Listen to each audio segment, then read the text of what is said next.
Hello. I'm trying out this new streaming uh, process. I don't know whether this is actually working or not. Uh, yeah, let's see if this is working. I am doing this live streaming at the recommendation of my 22-year-old son, and I don't know if it's working or not. Hello, it's been a minute since I've been on the channel, and I haven't got a recording, so I thought I'd try live streaming. And I don't know if this is working or not. I'm just trying out the new technology. I've never done a live stream before. This is for the new moon in Libra that is coming up. Kind of looking around. You might see me looking around the screen because I'm trying to figure out if this is working, and I don't know whether it is, but let me try going to, well, I'm just gonna go for it and see if things work. Yeah.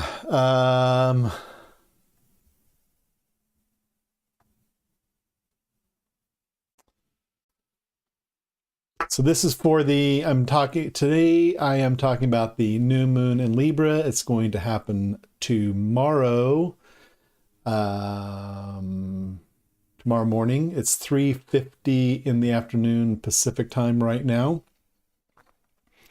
And it's going to have, the new moon is going to happen tomorrow morning Pacific time at 5:25 a.m. And a couple of the things that have been happening, I don't know if you've seen it, but recently I gave a talk for Nightlight Astrology for the speaker series. That talk was on the integrating Hellenistic kind of interpretations, chart interpretations into astrocartography.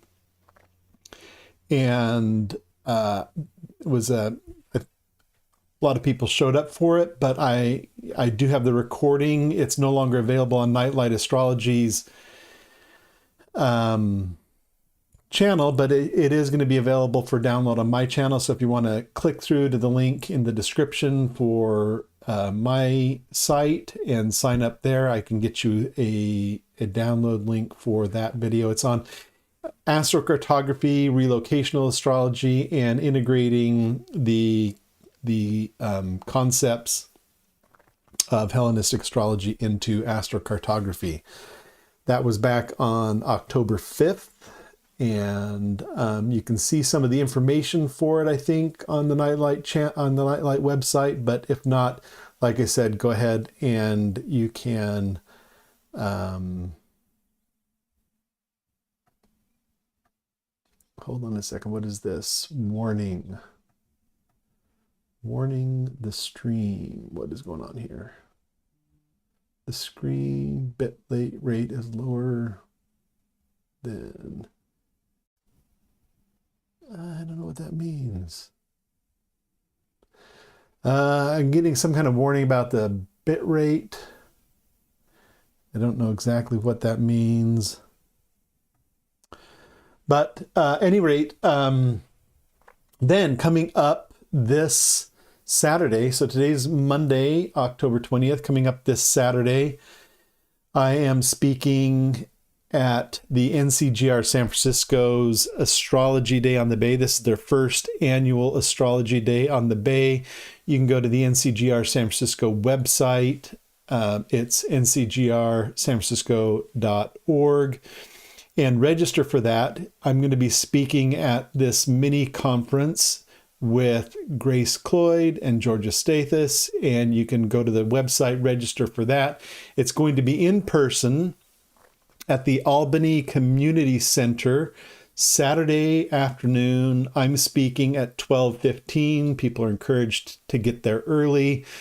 And if you're not able to make it, in person, you can register on the website and get the Zoom link for that. So that's going to be on Saturday for NCGR San Francisco's Astrology Day on the Bay, their first annual mini conference. And I'll be speaking on integrating internal family systems and parts work into astrology. And this will be especially relevant for practicing astrologers, counseling astrologers, and how to integrate parts work into their astrological counseling.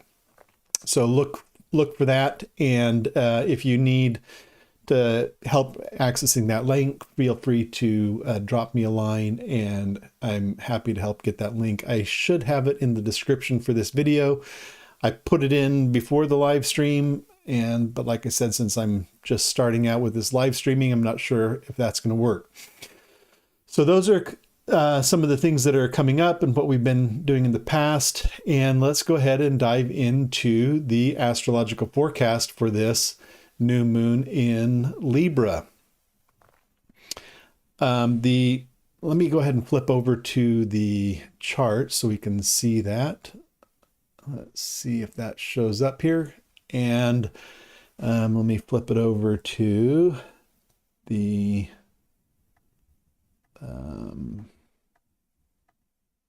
new moon. So this is going to be tomorrow morning. Tomorrow morning at 5:25 a.m. Pacific time.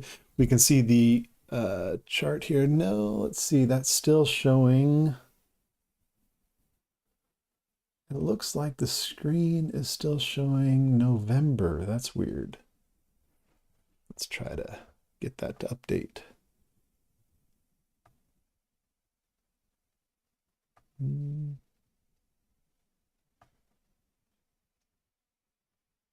Still showing November. That's weird. Huh. Well, maybe this isn't going to work, this live streaming technology. I'm using OBS. And I need to get my son to help me understand why that is not updating. Huh. Let me try doing this.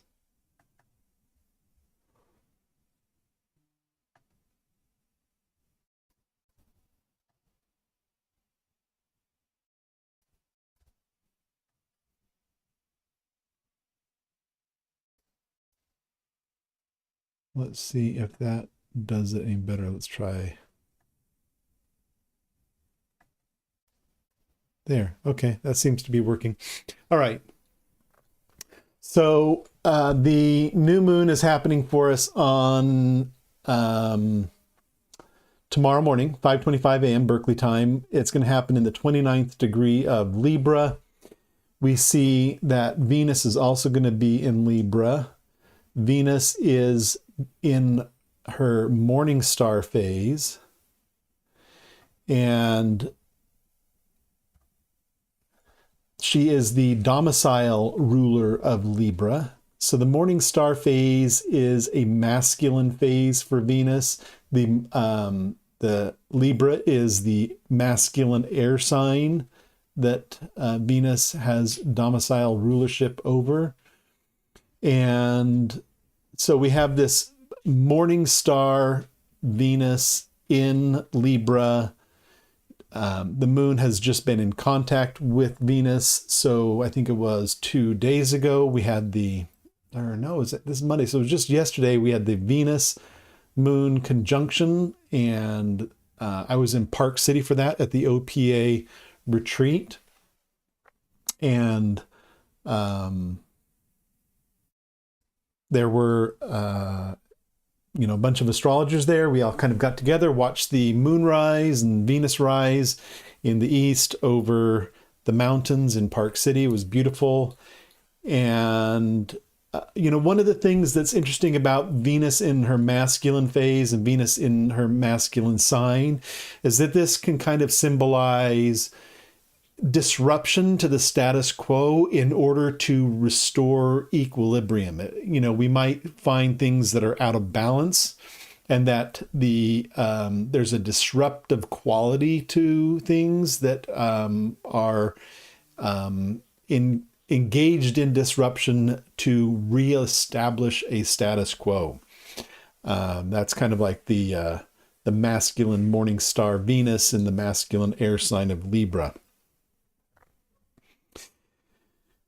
Which is, we see that disruptive quality because we often think of Venus as a very feminine planet, and yet when there's this masculine quality, it creates a kind of an energetic quality that is involved in disrupting things in order to restore balance. So there's something that's out of balance, and in order to restore balance, disruption has to take place, and that's the energy of the moment with Venus in Libra as a morning star Venus. Also, we think of Venus, one of the things that one of the ways Venus is described as a morning star is as Lucifer, the light of the morning. This is not like the Christianized version of Lucifer. We're simply talking about her astrological phase. So that's one thing to think about in Venus in her morning star phase. So one of the things that I like to do in my forecasts, or at least my lunation videos, is to talk about the journey of the moon over the last 2 weeks. Where she's at now and what she's going to be doing over the next 2 weeks, and how we can see that impacting us. I often have a very scripted way of delivering. What I've done today is take some notes, and I've got an outline. I'm going to walk through it, and we'll see how we get to today. So again, just exploring this streaming process. Not sure exactly how it's working, but we'll see if we get through it. And where's my cursor? There we go. So let's see. Let me back the chart up to 2 weeks ago.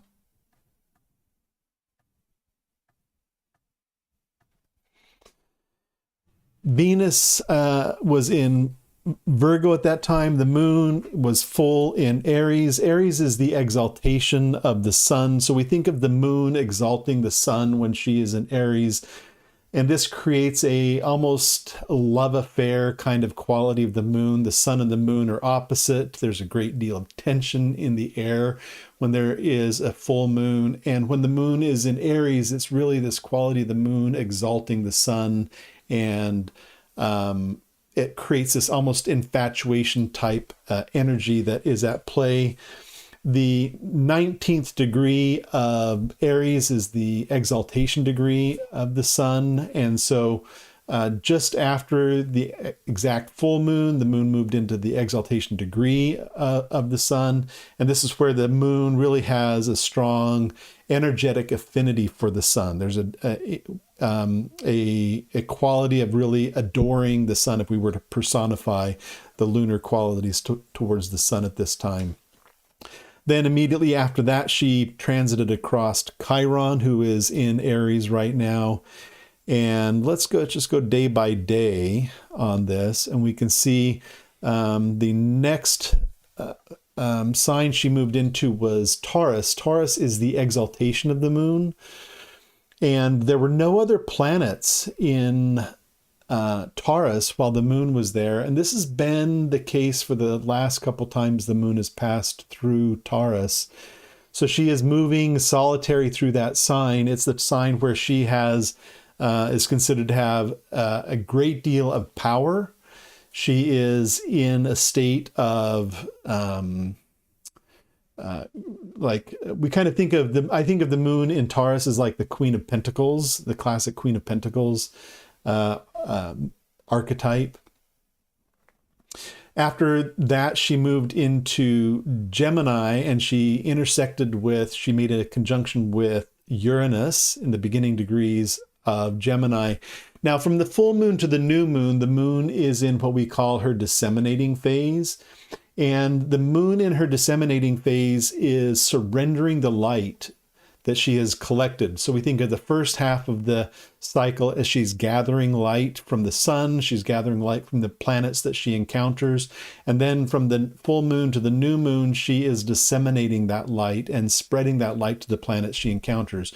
So we see the moon coming into contact with Uranus, and this is the moon giving the powers of manifestation, or the light of manifestation and fortune, to Uranus, who is the planet of sudden revelations and sudden shocks and revolution.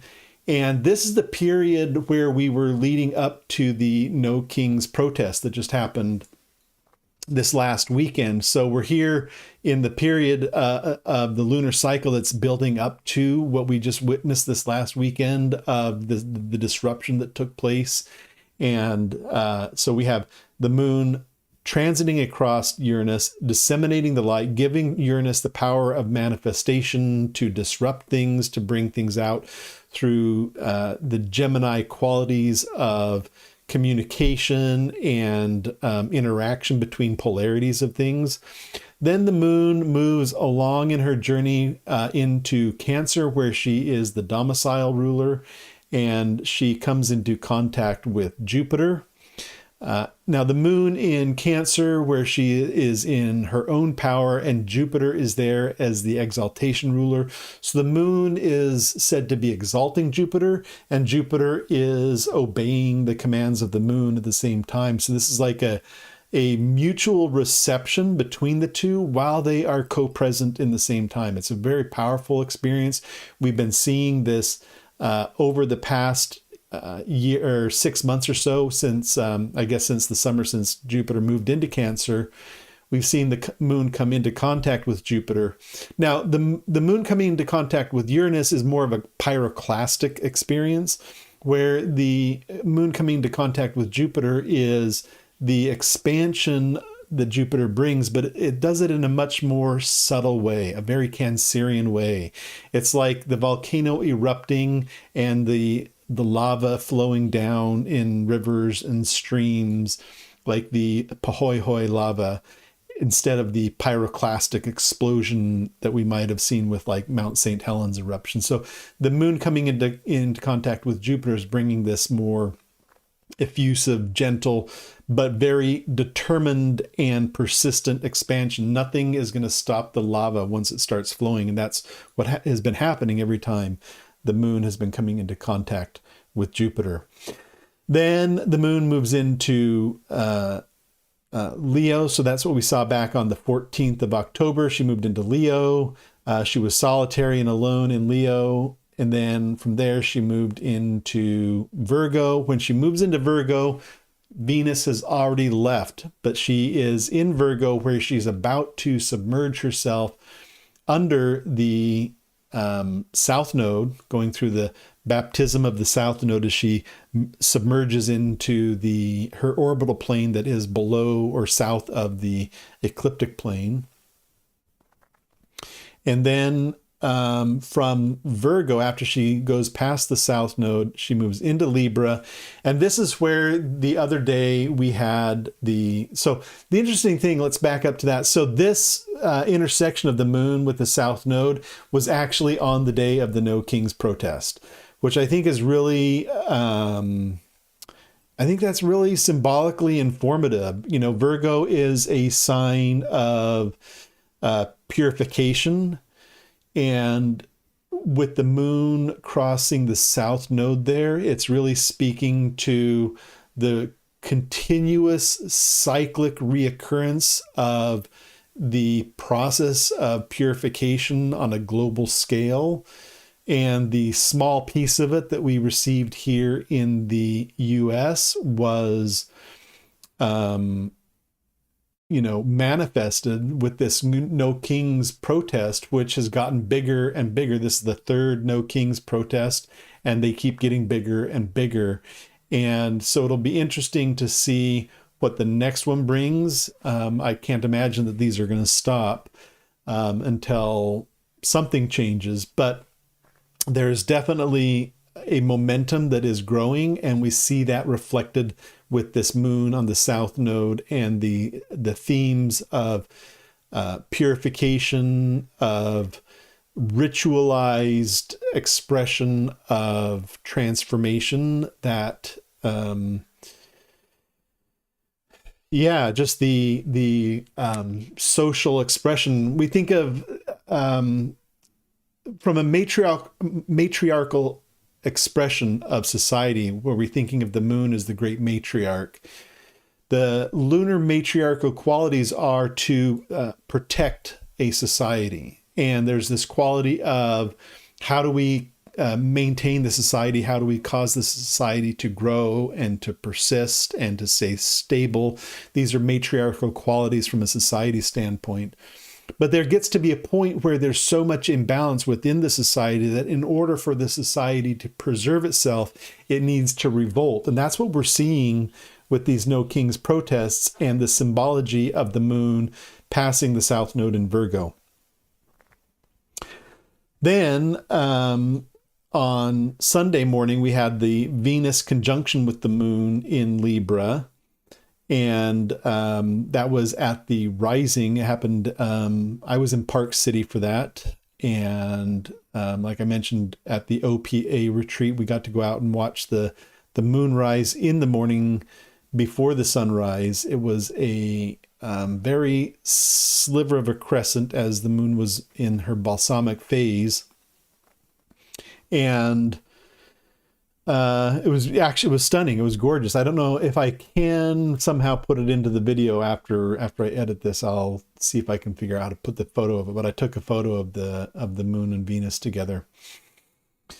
Then coming into tomorrow, we'll have that new moon in the morning. And I think just what we're seeing here with the lunar cycle, we're talking about this matriarchal qualities of the moon. We're seeing Venus as the representation of broad society and the people, and the upset between the balances of power that are taking place in order to restore equilibrium to a people and societies around the world that are trying to get back in touch with their ability to relate to each other as humans. We have this polarization that's taking place in the world, and we see more and more the response to this polarization is to find ways to come back together as people and as humans.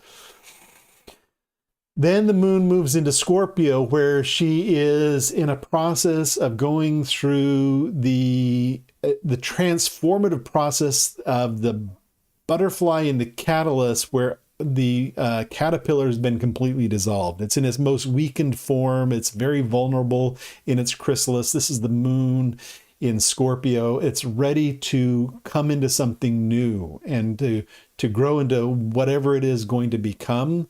And that energy is going to be picked up as she moves into contact with Mars and then into Mercury. We can see the moon there in Scorpio, just about ready to come into contact with Mars and Mercury, where she will pick up this energy of this powerful, energetic quality of Mars that has to be penetrating and decisive. And there is a secretiveness and a secret quality to what Mars brings in Scorpio. And so the moon is going to be picking up this energy from Mars and then bringing it into hold on a second here. Is my audio gone?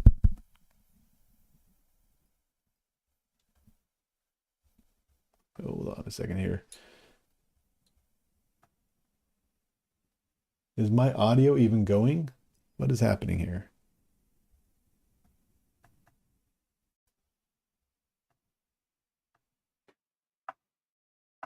Hello, is my audio going? I am...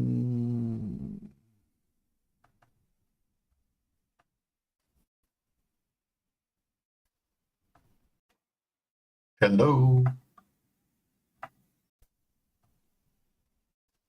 Have I been streaming without any audio?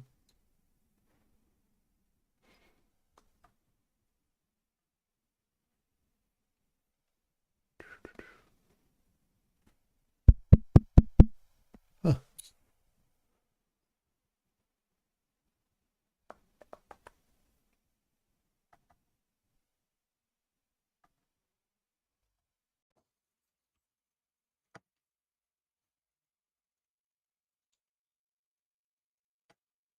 Hello. No, I think the audio is going. Yeah, I'm not sure what was going on there. Sorry, still new to this live streaming technology. So this is my very first one. And I'm just seeing how it goes.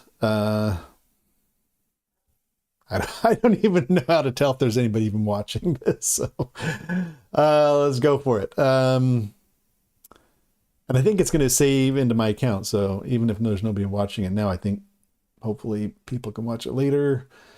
But let's go for it again. So the moon moves into contact with Mars, then she comes across Mercury in Scorpio, then she moves into Sagittarius.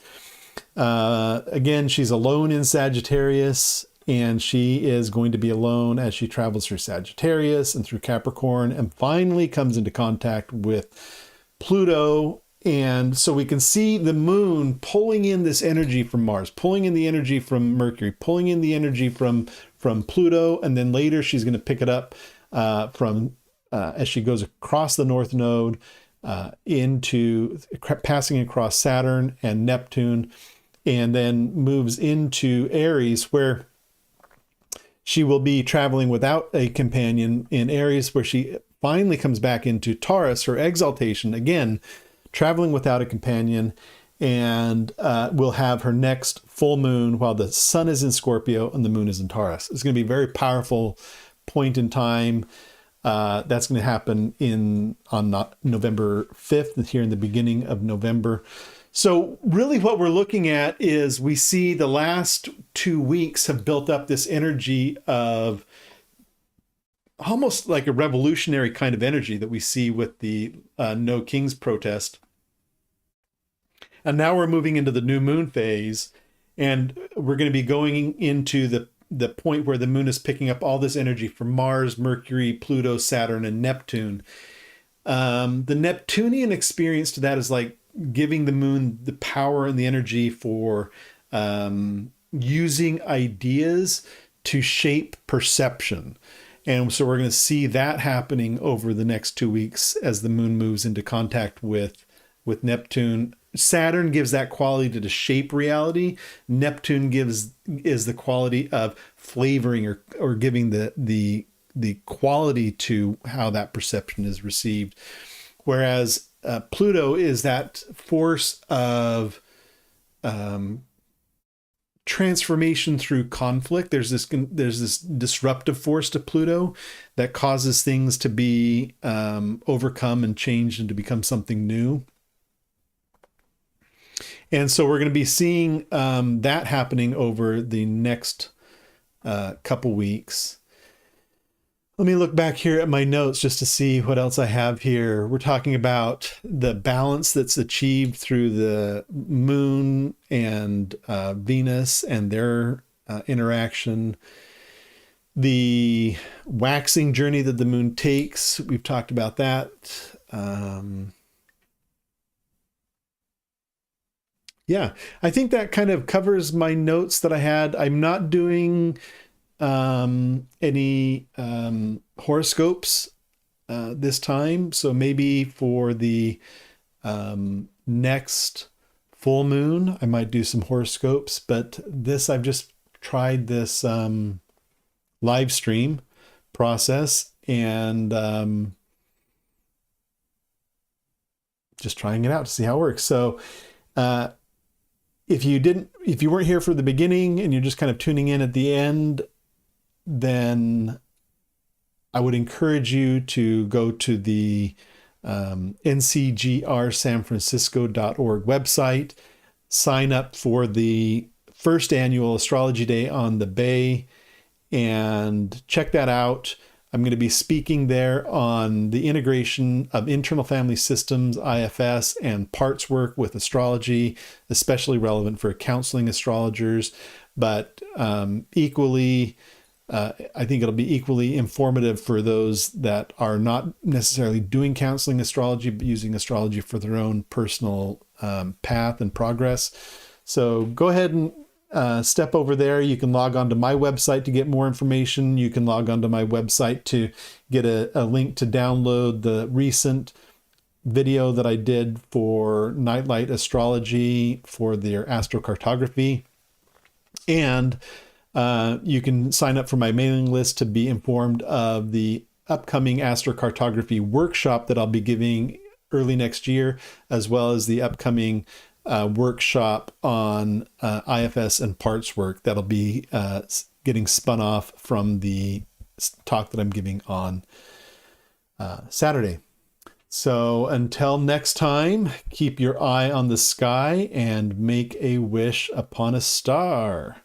Now let's see if I can figure out how to stop the stream, if it even is still going.